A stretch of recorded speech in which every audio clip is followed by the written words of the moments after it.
Hello, everyone. Welcome to Designing in Tandem. We're going to start with some introductions. My name is Jeremy. I use they, them pronouns. And I'm going to pass that off to someone else.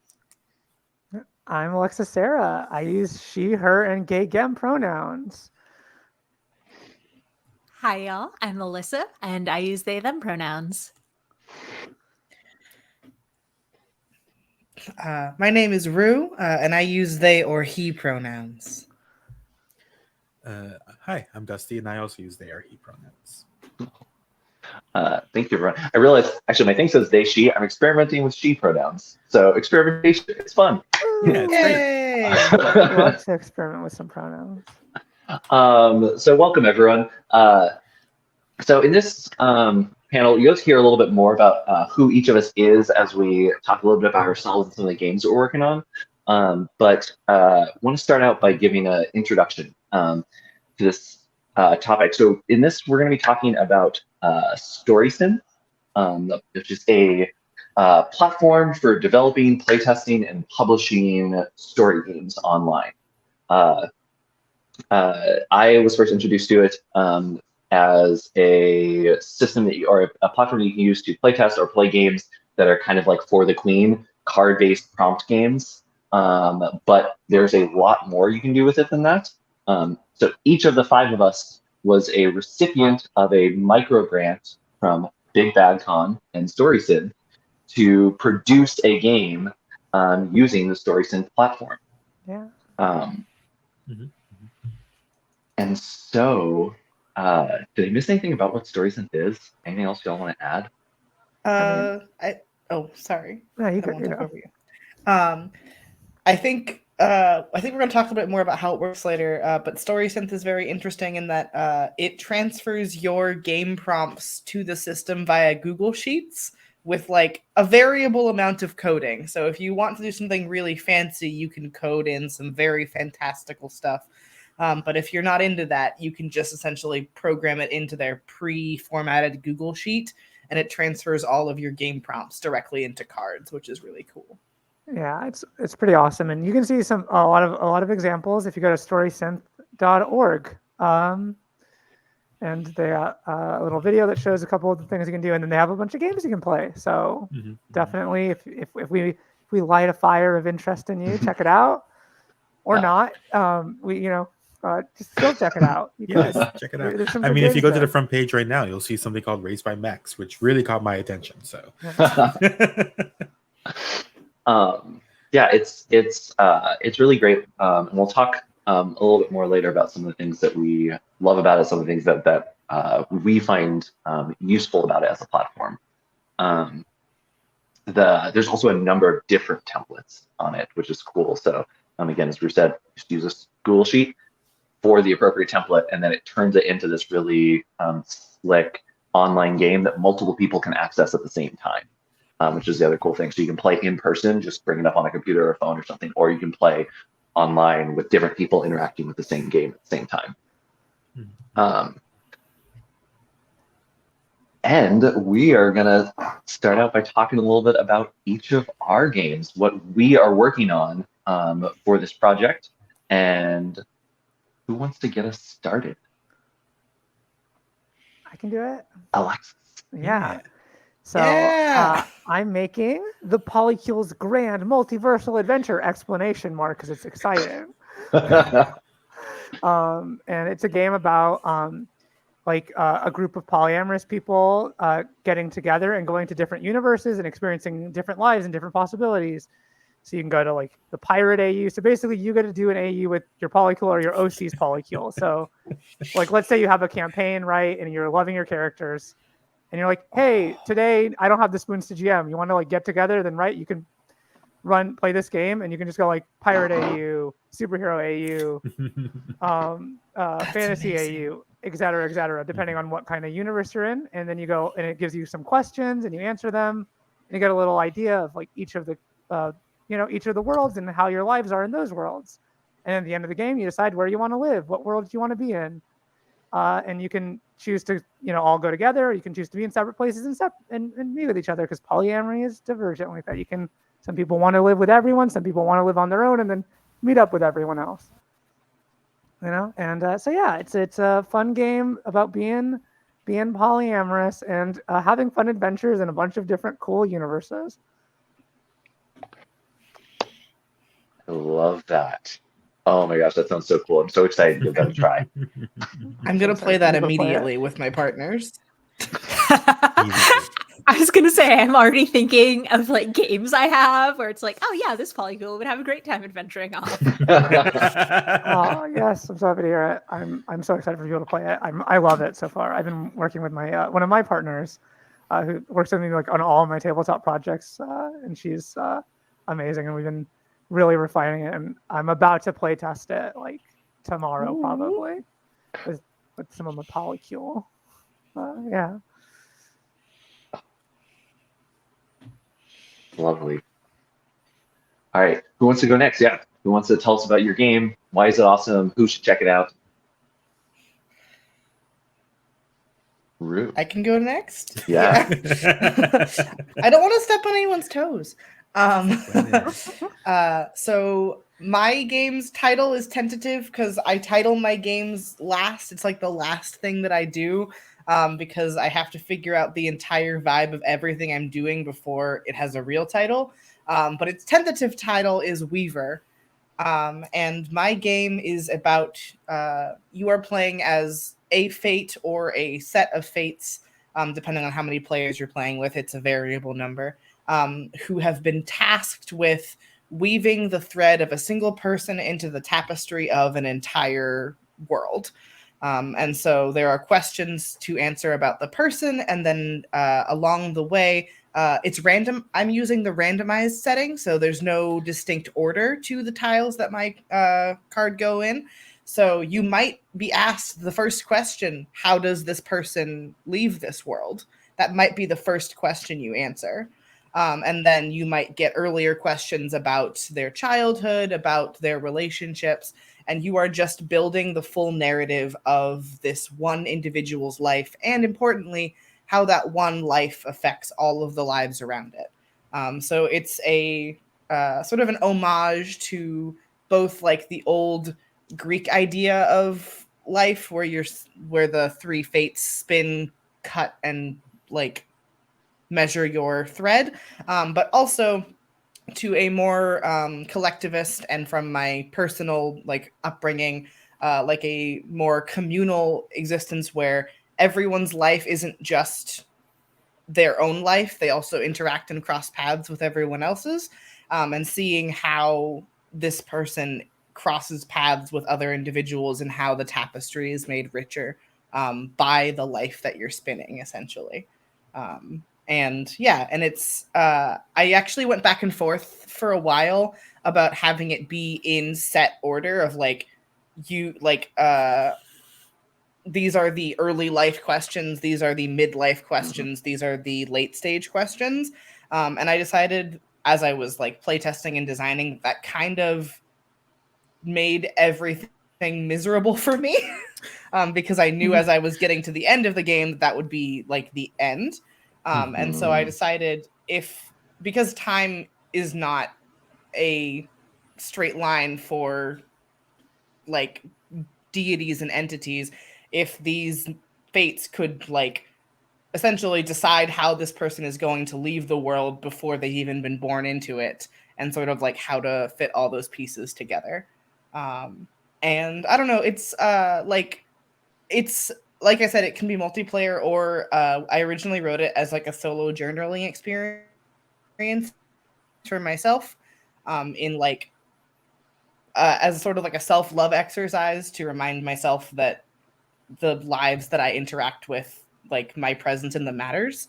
And so that's why I wrote this game. I've expanded on it since then, but its original like base concept was a self-love exercise in reminding myself that no matter how long or short my life might be, the like relationships and actions that I make have meaning. That's so beautiful, and that's like exactly how I like see the world. It's so good. 10 out of 10. That's very good. I can't wait to try it out. It Thank sounds you. so beautiful. It sounds so good. I love that, and I love that you can do that either as that solo exercise or as a communal exercise of like shared communal love and communal care as well. Like we're going to be thinking about this together. That's cool.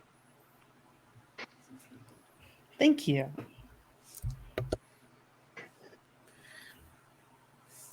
I think I could go because I think mine has a stark contrast to yours. So I'm working on basically the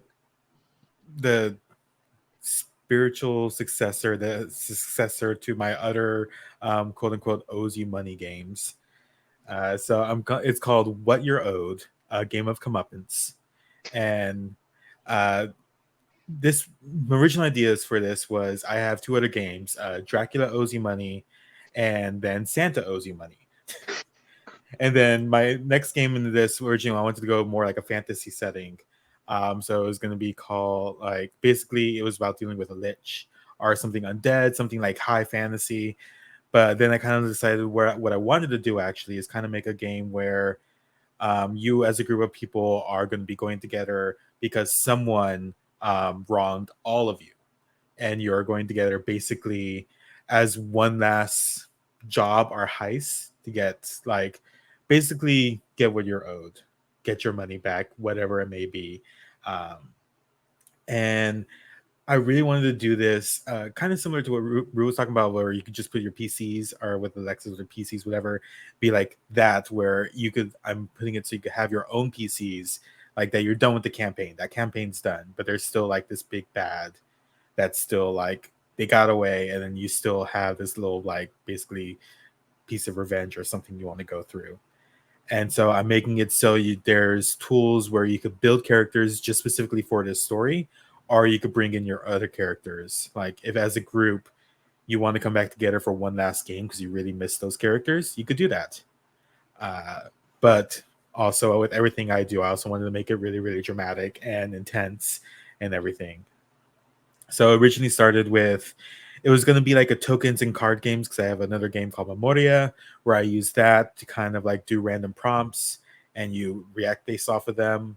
But I wasn't really getting any headway. So I recently did a hard pivot and now I'm basically hacking Pasión de las Pasiones, one of my favorite PBTA games. To kind of do that because Pasión does a really good thing where your prompts you roll with questions, and so everything you do you have these questions based off of it, either unique to your playbook or like just unique to moves, and that's kind of what I was going anyways because I really wanted to do was like, okay, you could do like this kind of magic thing, but like what is driving you to use this magic or what is driving you to do this.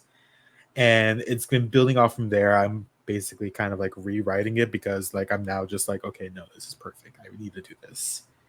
And I'm very excited for it. Someone once told me that my games have a lot of ennui in them, and they are correct. And that's okay. But I think that's all I have to talk about it at this very moment. But I'm very excited to get there because who doesn't like a good revenge story? Me and Dusty handshake emoji having rewritten our entire game concept partway through. Yep. Oh, so good. It sounds exciting. I love it. And When you I said- agree. Who doesn't love good revenge stories? Exactly. When you said like all my games, I assumed you're going to finish that sentence with "it's really sad," which I think it still is potentially. It's gonna be sad, yes. It's good. Like Passion has this really good thing where you mark conditions similar to like in Masks, I believe. But I have the conditions like in Passion, when you mark all your conditions, you have a meltdown. Basically, the rule for this, when you mark all your conditions and that'll be specific to each playbook, you're basically gonna lose a part of yourself. Ooh. Because so you're taking the real strong like dig two graves stance on vengeance. kind of like, you know, you left so much of this behind. Going for this, you are owed this, but like at what cost?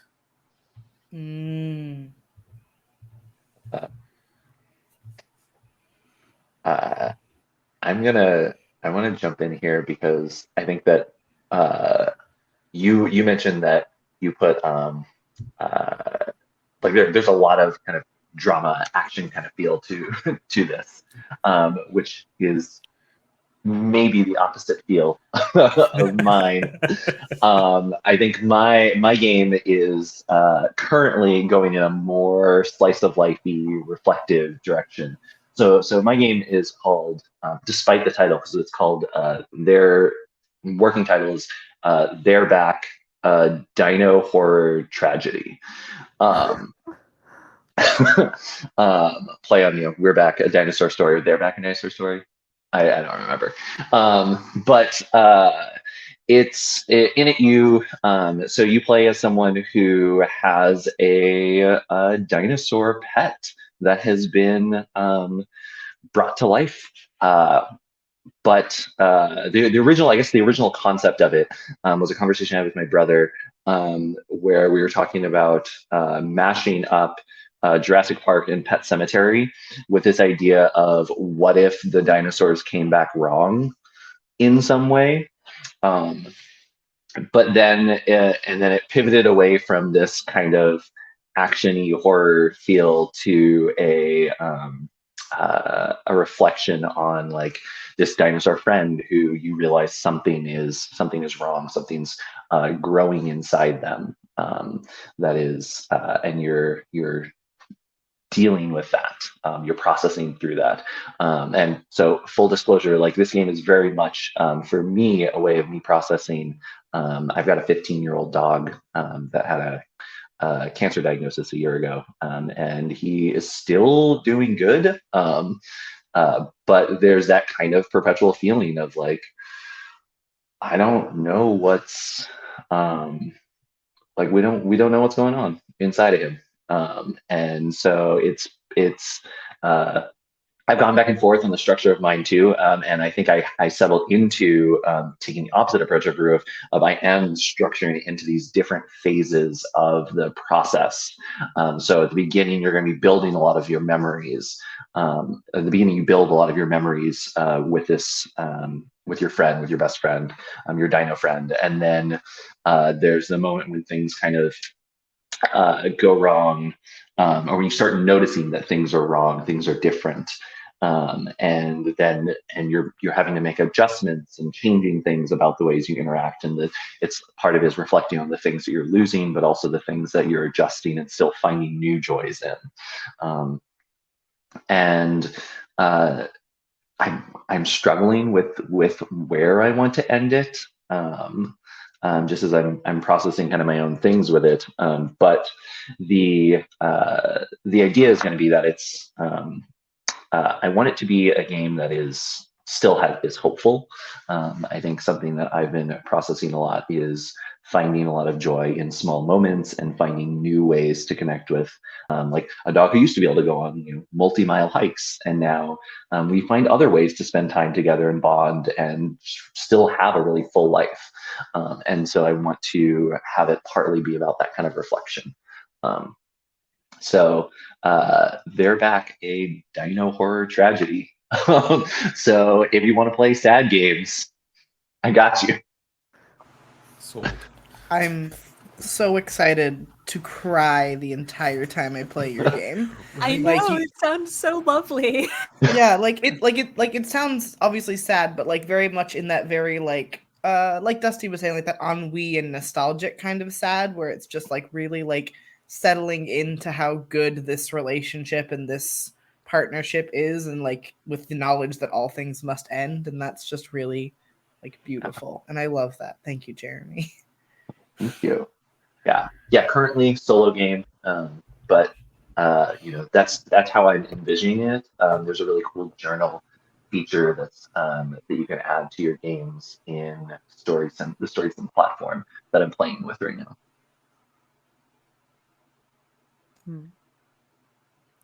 Yeah, so I guess it's my turn. The game that I am working on is very prone to change names, but I'm currently have been calling it in my head One Girl in All the World. It is a sort of supernatural, it's a Descent from the Queen game that sort of like supernatural teen TV show vibes, a la Buffy, hence the working title. Very much based on sort of early seasons where you are the like supporting characters with zero sort of supernatural powers, and what you're bringing to the table is this sort of emotional support and community for this chosen one who is tasked with something way bigger than any of you. And so I think sort of in some ways similar vibes to Rue's game, in that it's very much about like the community that you build and the impact you have on each other's lives and the impact that other people have on your lives, not just on this sort of grand supernatural fighty scale, but also just like intimate moments with your friends. And that's sort of really what I enjoy about those types of shows. I mean, I love sort of kitschy monster CG, but I also really like the sort of tender moments between characters. And like Rue and Jeremy, I have sort of gone back and forth on the structure of it. But one thing that I really liked working with StorySynth is the idea that you can sort of add more structure to a game than you necessarily would if you were just like pulling from a deck of cards or like traditional actual like For the Queen. So something that I've been playing with is dividing the game into sort of seasons where you have one deck of like season finale cards and then the rest of the deck. And so between seasons, depending on how long you want to play, there are some adjustments that happen, but it's basically like in the vein of, you know, Buffy, there are like, maybe she dies each season. And so how do you deal with that? And how does she come back? And how do things change between that? And yeah, that is the sort of vibe that I'm going for with my project. I love that you have season finale cards. That makes me so happy. Yeah, it's so good. I'm also toying with like NPC cards where like all the face cards are related to like an archetype. So you sort of build out NPCs as a core part of the game. Whereas at least in the For the Queen games I've played, sometimes we introduce NPCs, but it's always sort of ambiguous about like, are we only supposed to be talking about each other and the Queen, or can we build other people in here? So this is like sort of structuring that into the game. I love that. I love that the point you made about the way in which you can add that more structure, that additional structure to it really easily. I think that's one of the things that I really love about the StorySynth platform as well. And I'm excited about the idea of the season finales too, because I think I haven't. Most of the time when I think of a game, even if there's certain phases, I still think of it as kind of like one long arc. But there's a way in which season finale encourages you to do like actually fully different story arcs, which I think is really cool. And I'm excited to see how that turns out. There is a question for you, Alyssa. Do you plan to offer an SRD for your game? If you haven't thought about it, please. I am in the very early phases of this, of actually like getting it all down, but maybe. Oh, I love that. I support this. Yes, very much so. But I would say this. I think this dovetails into a question I have for folks, which is I'm curious how designing for this platform has impacted the ways you're approaching the design. Are you approaching design the same ways you would normally? Are there things that you're thinking about that you wouldn't? Are you starting at a different point than you would normally? Just how is designing for a kind of pre-constructed platform impacting the ways you're approaching design?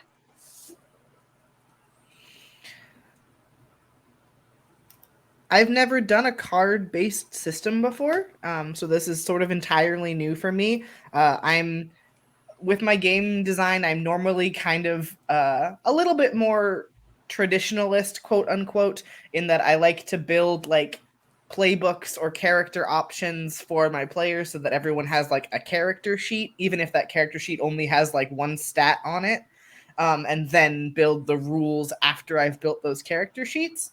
And so this has been like a pretty big shift for me in design philosophy because I'm not making character sheets. Like you don't play as like a set character so much as you are like playing as just a nebulous fate who is controlling this person. And so sort of for me, skipping directly into the gameplay and the structure was kind of like a really big shift that I had to make in my design philosophy, which took me a while. Like I spent a lot of time just kind of staring at a blank Google Doc being like, how do I start a game if I'm not playing as a character? And so it was really fun for me to get to really like analyze that relationship that I have with game design, where like I have always placed myself in the shoes of a player playing a character for designing my games. But you don't need to do that. Like you can just be you, or you can just be like a nebulous entity at the table. You don't need character options. And so that was a really big and interesting thing for my design. And then also, again, knowing that there are different ways to have the cards shuffled also really impacted my design, because I also tend to like have like a phase structure of like similar to some games have like a day and a night phase, but being able to like totally abandon that concept of time as a linear structure, and just have it be randomized and different every time was also something that was really interesting for me, design philosophy wise. Yeah, for me, I had like six. Right now I have 6 worlds. I might expand it, but I'm going to run it in StorySynth, make sure everything works and that it's good, and then I can just keep adding worlds to it. And like what I like, one of the things that like in the design, I could be like, well, here's a bunch of decks of the world, right? So I don't have to worry, and I can shuffle the decks and see, so you get a different world, but the questions are still like in an order. And like I can design with the idea that you can end it at any time. So there's like the progression is like, you want to play 2 worlds, decide that you're going to play 2 worlds at the beginning, do 2, then hit the end card button, and you get the ending questions. So I can design it without like thinking about the long arc, and I can design it to have a lot more variable, because like there's a lot of like little easy user control things that I think are really neat about it. Yeah, for me, I love GM-less games, but playing them, it also always makes me sort of anxious. I'm like, oh no, what are we actually going to do? Like, where is the story progression? So being able to, like I said, sort of impose a little bit more structure into it has been really interesting for me, in terms of just like thinking about the game overall, and then also sort of planning out how it would actually play. That's kind of been the same thing for me as well, as far as like structure. Because my organization is not great, just in general. Yes, I saw that look. But it really made me put in things like when you put it into StorySynth, especially for the game, I have an idea where it's like, okay, I have to make very clear like steps of play, phases of play, because as you're going through, it'll be basically going through those steps. So it's like, okay, well, first you need to figure out this, then you need to figure out this, then your character, and then your quote unquote villain, antagonist, what have you. And then once you have all that, then it's a little bit more freeform, but you definitely need to have some sort of structure, which is something that I'm getting myself into more, because its structure looks nice at the end of the day. And having it in those card forms will look much nicer. I lost the mute button. Yeah. For me, I think one of the biggest things, thinking about the cards, the card structure of it, I'm a wordy gal. I am long-winded. I like to think that I'm precise. I take my time to get across exactly what I mean, and I have to let go of a little of that. I'm having to be more concise, and it's interesting because even just the like mechanical like back end piece encourages that for me, because I'm literally writing things or dropping things into a spreadsheet, a Google Sheet. And so there's something about seeing that those cells need to expand really large that really emphasizes, maybe I can cut this down a little bit for me. But also just recognizing that I want things to be short and punchy on those cards, and so that's something I'm playing with a little bit, because on the flip side of that, I think I'm also really interested in stretching the limits of things and seeing like how can we break this open a little bit without breaking it, and so my first draft of prompts for this game were very short, in part because this is my second game I've designed on StorySynth. In my last game, I know I erred on the side of longer with a lot of things, with especially introductory pieces, and I wanted to kind of cut that down a little bit. So my prompts are very short. But then recently I was going through Women Are Werewolves, and thinking through some of the cards in that, and appreciating that they're not long, but they take up as much space as they need. I feel that the prompts on that do a really great job of that.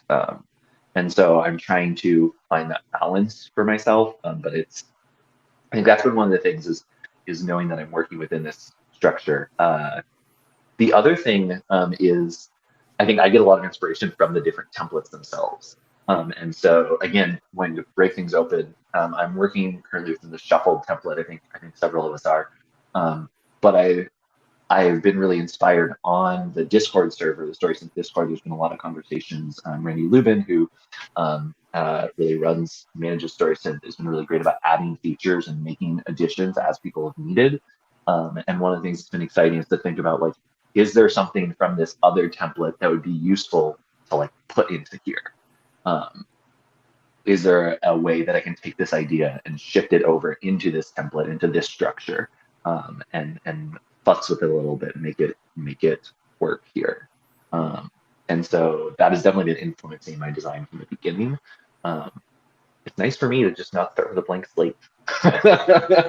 Yeah, I mean, on that point, so my first introduction to StorySynth was before this Microgrant program, actually Jeremy's first game, False Protagonists, which is a magical girl descended from the Queen game.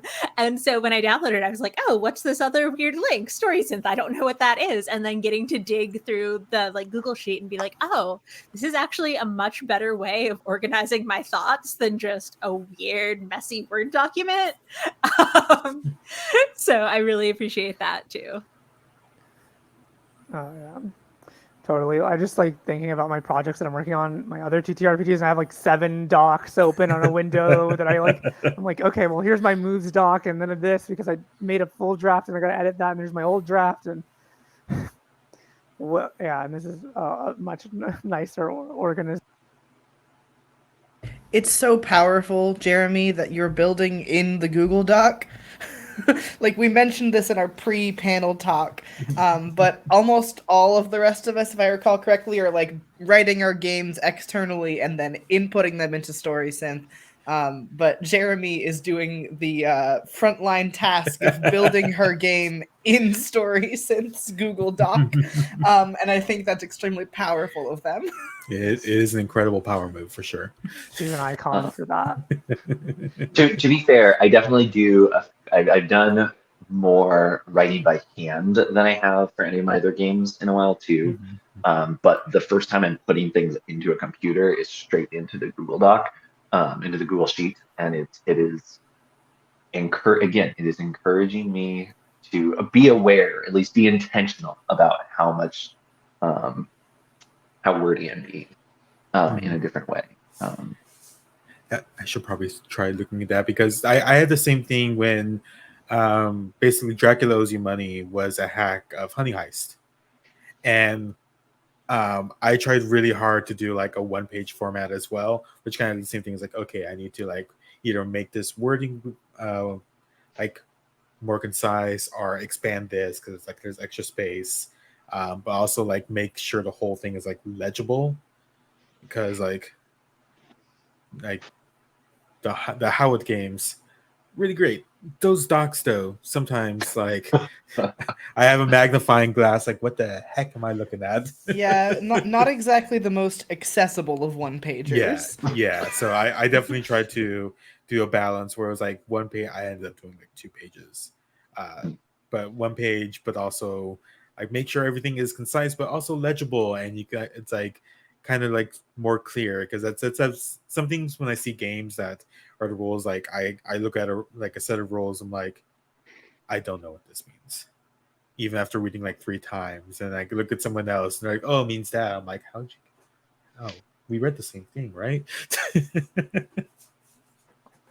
So it's because having a slate is usually very good for me. Just sometimes, like looking at it, I'm just overwhelmed, especially because for me, coding is scary. Which actually brings me to the next question I wanted to ask y'all, which is one of the reasons. One of the reasons I was excited to do this panel, that I wanted to organize this panel, is because I think that StorySynth is such a powerful platform. I think it's so cool, and so in particular for people who are interested in getting into game design. I think there's you can do really amazing things with it. You can also jump in and do something really simple really quickly. And so I love it as a tool to encourage more people to play around with game design.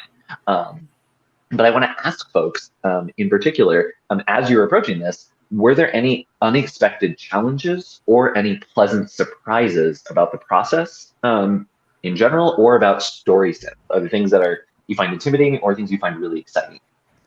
I think it's something that I mentioned in our planning doc. I really love how accessible StorySynth is as a platform. As someone who is not necessarily the most computer savvy individual you will ever find, at first I was kind of nervous about the prospect of having to code my own game into the system. I was like, oh, that's going to take me 6 months just to learn how to do that. But because the base format of the system uses a Google Sheet file, and also they have really in-depth and video augmented tutorials on how to use all of their features. So you can either read the tutorial, or if you can't make it click from reading, you can watch a video of how to do their different features, and that's really cool. And Randy Lubin, who like Jeremy said, is kind of the centerpiece of StorySynth, is actively in the server that all of us are in as Microgrant recipients, and you can reach out to him at any time in terms of hey, I know this feature is supposed to work, but it's not working for me. Could you walk me through it? And he will take time out of his day, or other designers in the space who have already used that feature will take time out of their day to make sure that feature works for you. And it's been really helpful and useful to me as someone who probably, if I was on my own with this platform, would freak out about not being able to do it correctly. Yeah, on that, right, generally the sense of community, I think, for StorySynth, that is even though I'm mostly lurking in the Discord, I really appreciate seeing people have questions and those answers and those times being there. And I think it's really just nice. And right, this panel happening, right? I think that I feel we're all going to be hype and about each other's games, and it's going to be a lot of fun, and it's a very nice sense of community that is building off of this kind of game. And that's great, because the kind of games are sometimes they're solo experiences and they're about self-reflection, sometimes they're community focused, but I think both ways, those kind of sense of community in the game design itself is really nice, because that doesn't happen a lot. A lot of time game design is sitting alone looking at my doc will you enjoy, will your friends be happy when you play this? Will this work? I hope it works. I hope it works. I gotta, until I go and play test it, I just have to believe that people will like it. To jump off of that, I like I just mentioned, same goes where for me, coding is scary. So when I first opened this stock, just of my own accord, after getting the grant and then looking at it before jumping into Discord, I was very overwhelmed, because just it at the end of the day, it's just a Google Sheet, and it wasn't that bad. After I took a bit, go through, it's okay, it's a plug and play. You kind of you take everything out, put what you want in there, and seeing the other games like Jeremy's Magical Girl games, I wouldn't look at that. It's okay, this is how that turns to this. I understand it a bit more now. And everyone in Discord, Randy Levin's been very great about answering questions. And also, I think Jeremy mentioned earlier, just adding features that people's like requests, like, hey, I've been trying to do this. Could you find a way? And then like 2 hours later, done. You're like, okay, that's cool. So now after like being like working on it a bit and seeing how things are done, I'm a bit more at ease. Like it's a bit overwhelming, but knowing the steps and the process that it goes through, after seeing it done once, it's easier to look at it and understand what's going on. I super feel that. I have dyslexia and dysgraphia, so like words and numbers all mixed up in my brain all the time. So like it can be really intimidating, but even just having all those things, it's like, okay, people aren't going to treat me like I'm not smart. Like, yeah. One of the things, a couple of related things that I really love about it that have been some of them surprising, some of them just exciting things. One is, I think that you mentioned playtesting. Like, so I'm really bad about playtesting my games in that I'm hyper anxious and I'm bad at scheduling and organizing. And so I just don't. I just write things and then put them out. I playtest them the first time, like I get to play it with someone. I just happen to after it's been released. But I think StorySynth, it's a super convenient platform for playtesting. For me, I like that it's really easy to playtest along the way, to playtest like pieces of things in it. The other thing, though, that's really good for me as someone who's terrified and often doesn't playtest my things very well, is that it's really easy to update. If you change the Google Sheet, it automatically changes the live game that everyone has access to. It automatically does it. So you don't even need to like release new updates. It just is updated the moment you change it in the Google Sheet, which is really cool. It was a challenge for me to my ADHD brain, impulse control, to remember I should maybe make a copy of my sheet if I'm toying with things. But it's fun. It's really exciting to me that I can just push out an update. Like I mentioned to someone earlier in the Big Bad Discord that I'm hoping to push out a pretty decent update to False Protagonists in June for Pride. And so because that was the first game I designed on there, and there's a lot that I want to make tighter and neater about it. Similarly, I don't know if my game that I'm working on right now is going to be, by the time I release it, it probably won't be exactly where I want it to be. And that's okay, because I can just keep working on it and keep tweaking it and making it, refining it, which is really exciting. Totally. I love that. Like, I hadn't even really thought about it, but that is something that I could use. Like, hey, it came up with like 4 more worlds. Here you go, everyone. The game is bigger now. Yeah. I'm recognizing the time. We've got about 7 minutes left. Kind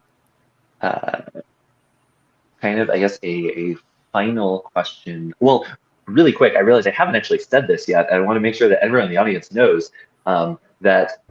So all of us are recipients of these microgrants, and there is still money out there, and they are still taking applications. So again, Big Bad and StorySynth have paired up to offer these microgrants to game designers. So if this is something you'd be interested in trying, apply. Please join us. We'd love to see you in the Discord. We'd love to support you. If you have questions, I'm sure you can reach out to any of us. Make a cool game, get $300.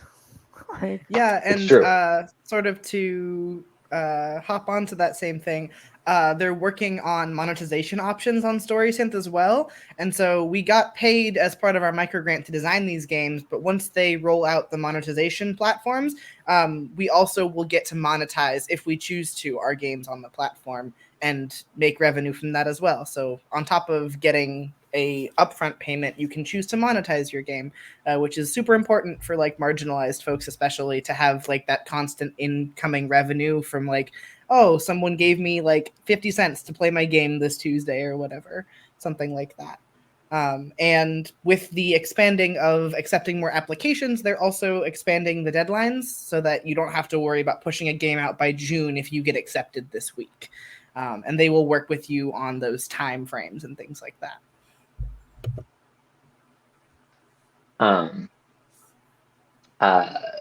Thank you. Yes.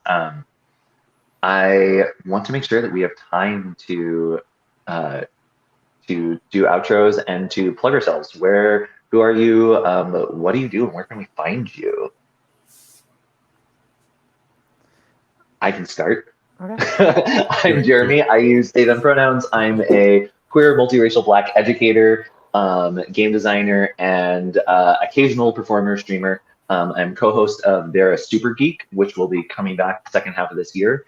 A show that highlights gender marginalized GMs in the tabletop scene, and game designers. And I am. You can find me at HarkMorper on Twitter and HarkMorper on itch.io. I like to make games about marginalized communities trying to find community in a hostile world. I'm Alexis Sarah. I'm a polyamorous Latinx, Latina, whatever you want to use, indigenous descendant from Puerto Rico. And I make games about being a lesbian, polyamorous, and trans, usually. One of the three, if not all three at the same time.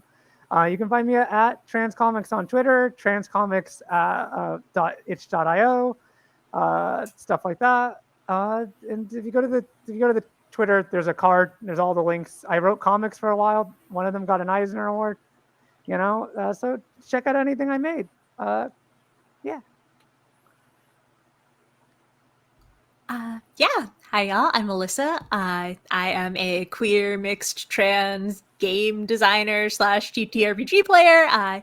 You can find me on Twitter and on itch at a disaster queer. And also, if you want to hear me perform things, I am now on the podcast Goblets and Gays, as well as on various streams across the internet.